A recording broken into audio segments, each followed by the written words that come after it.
Is Russia engaging in even more nuclear saber rattling, deepening their ties with China, and locking down their mill bloggers' access to information? I'm Paul, U.S. Army combat veteran. It's July 31st, 2023. This is your daily Ukraine update. Let's get into it. Okay, first, there's no update in the control map, but I wanted to take a look at the combat map where, again, you can see they've continued to list this large area south of Robotyne as contested, depicting, again, Ukrainian forces as at least able to temporarily operate inside of Russia's primary defensive lines, protecting that they've constructed across the Zaporizhzhia region. You can also see, of course, that there is actually fairly light fighting across either front line. Russian forces launching just 20 combat engagements, mostly focused a little bit here in the north near Satove, as well as south of Donetsk. But other than that, a very, very reportedly quiet day on the front line, probably as both sides are trying to refit following a period of really significant action. When we look over at the news, you can see that Russian mill bloggers are strangely silent on a Ukrainian strike against the Chonar Bridge. This, of course, Ukrainian armed forces announcing 2 days ago that they had successfully struck the bridge along the M18 highway between Crimea and Kherson. This is located, we'll show you on the map here. There's the M18 highway. So the bridge is probably right around here. And this is significant because, as you can see, this highway feeds directly to Melitopol, which in turn is a logistics hub for Russian forces defending across their occupied territory, across this line of contact here. So it's a pretty direct line for Russian forces to receive resupply, and is part likely of the Ukrainian campaign to interdict and disrupt Russian logistics efforts in the Zaporizhzhia region, and more significantly, starve these Russian troops of badly needed logistics support, munitions, rations, medical supplies, anything that's going to help them sustain the fight. Since, as we've seen, the fighting has intensified, and so the more logistic disruptions you can inflict, the faster these Russian forces are going to lose their combat effectiveness. And so this is, again, not insignificant and not something that should be ignored, certainly not by Russian mill bloggers who are very public about discussing both successful strikes by Russian forces and by Ukrainian forces. All right, a similar strike in June was met with widespread outrage and concern, but now Russian mill bloggers have gone strangely silent. And it seems like possibly this is a response to the arrest of Igor Girkin.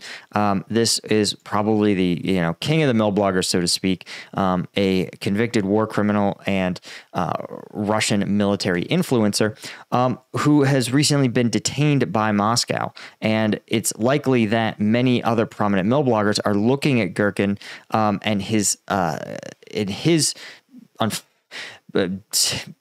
running afoul of the Kremlin, and they are, out of fear, trying to align their narrative more closely with what Moscow wants.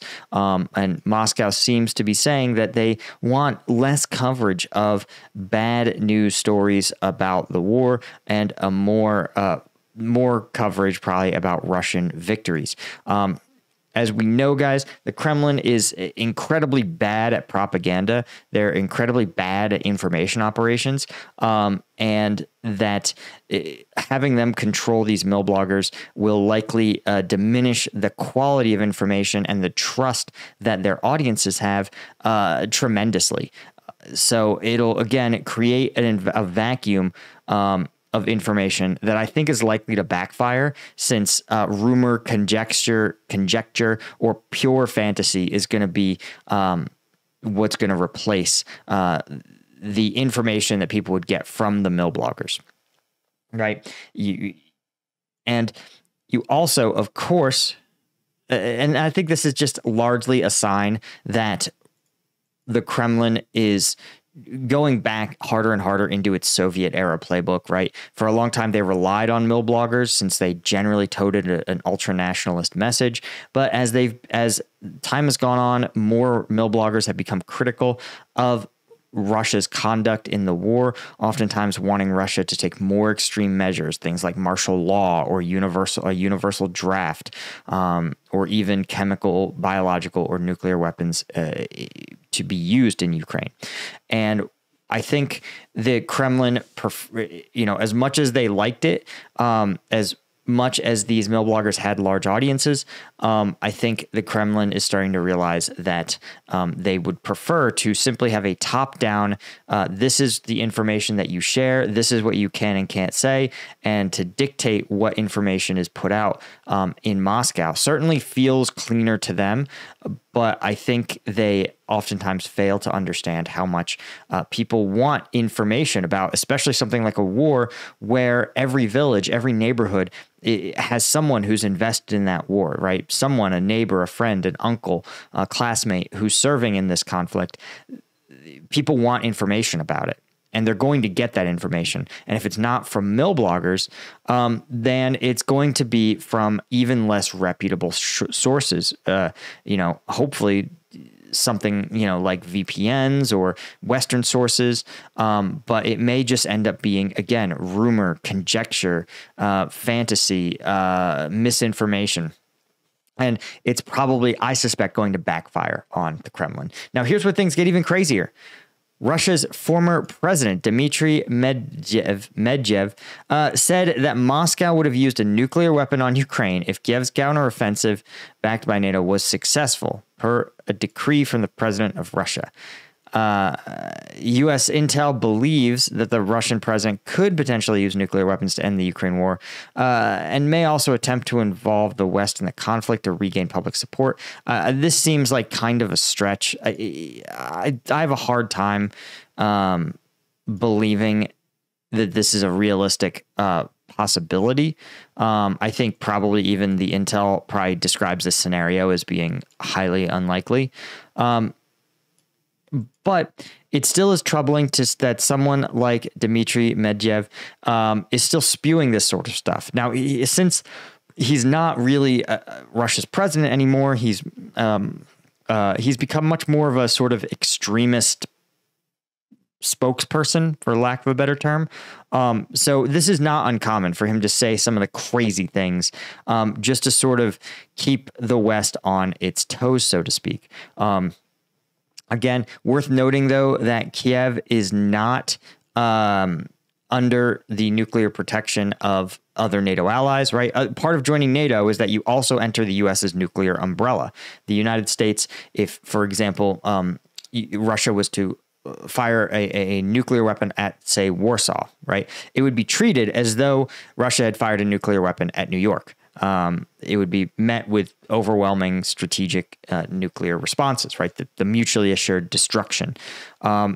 Kiev is not by treaty bound by something like that, but nonetheless, the U.S. has made clear that the use of nuclear weapons in Ukraine would be a dangerous escalation, for which there would be dire consequences, though probably non-nuclear dire consequences for Russia. So, again, it would be a dangerous escalation for, again, something that's like not clearly a war of choice for Russia. Like Russia, there is nothing stopping them from just packing up and leaving. I don't know what to tell you, or even just packing up, leaving, and going back to 2014 lines with Crimea and the Donbass. This is the thing that I understand the least, honestly, since it doesn't make a ton of sense to me.